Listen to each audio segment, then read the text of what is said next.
তো তোমরা কিন্তু দেখতে পাচ্ছ যে বাংলা প্রথম পত্র প্রশ্ন কিন্তু আমার কাছে দেখতে পাচ্ছ যে বাংলা প্রথম পত্র। তো প্রশ্নটা সম্পূর্ণটা দেখার আগে তোমাদেরকে আমি আগে সেট নাম্বার বিষয় সম্পর্কে বলে নেই। তো যেহেতু আজকে তোমাদের পরীক্ষা, তো সেট নাম্বার, তো সেট কিন্তু ছোট করে দেখতে পাচ্ছ।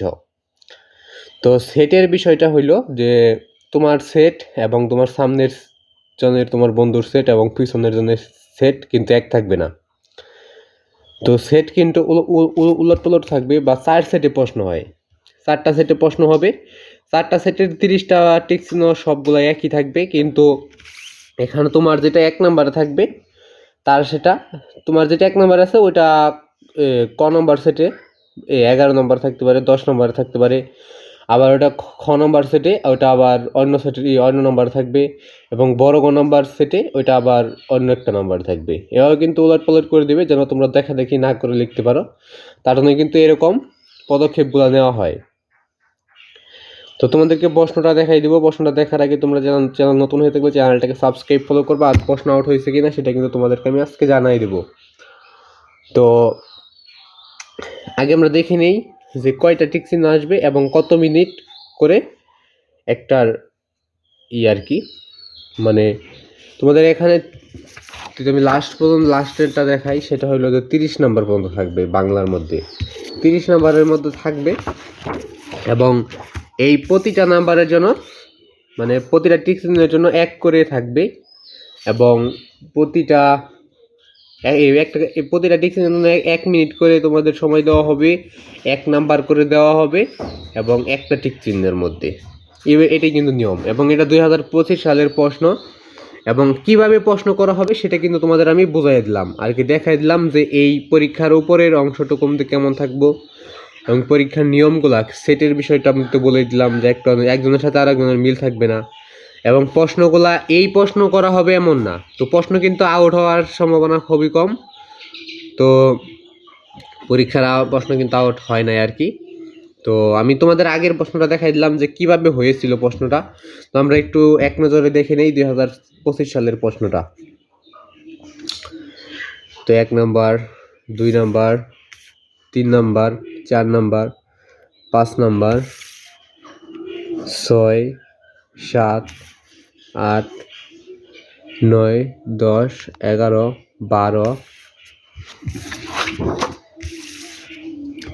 13, 14, তারপরে 15, 16, 17, 18, 19, 20, 21,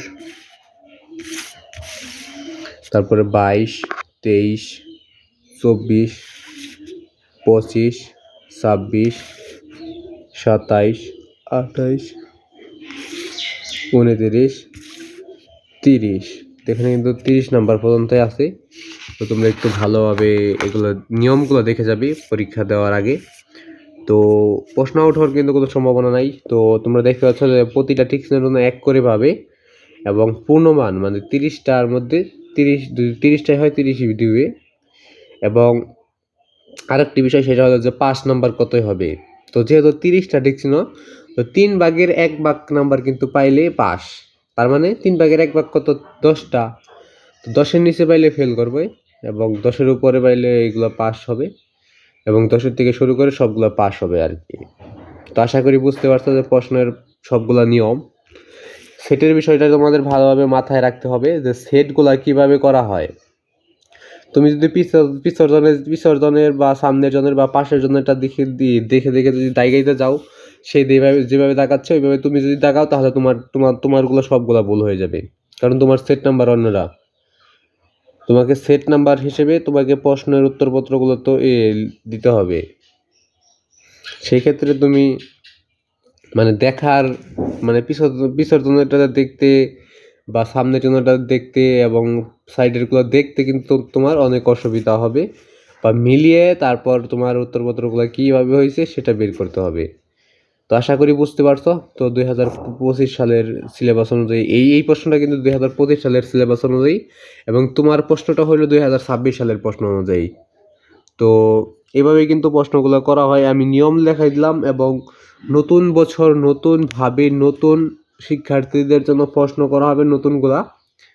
তো পরীক্ষার আগে প্রশ্ন পাওয়ার সম্ভাবনা খুবই কম। তো আশা করি ভিডিওটা একটু হলেও ভালো লাগছে। যদি ভিডিওটা ভালো লাগে থাকে তাহলে চ্যানেলটাকে সাবস্ক্রাইব ফলো করবা এবং সকলে চ্যানেলটাকে সাবস্ক্রাইব করে অল নোটিফিকেশন অন করে রাখবা। তো আজকে এখানে বিদায় নিচ্ছি, আবার দেখা হবে পরবর্তী একটা ভিডিওতে। তো সে পর্যন্ত সকলে ভালো থাকবা, সুস্থ থাকবা। আজকে এখানে বিদায় নিচ্ছি।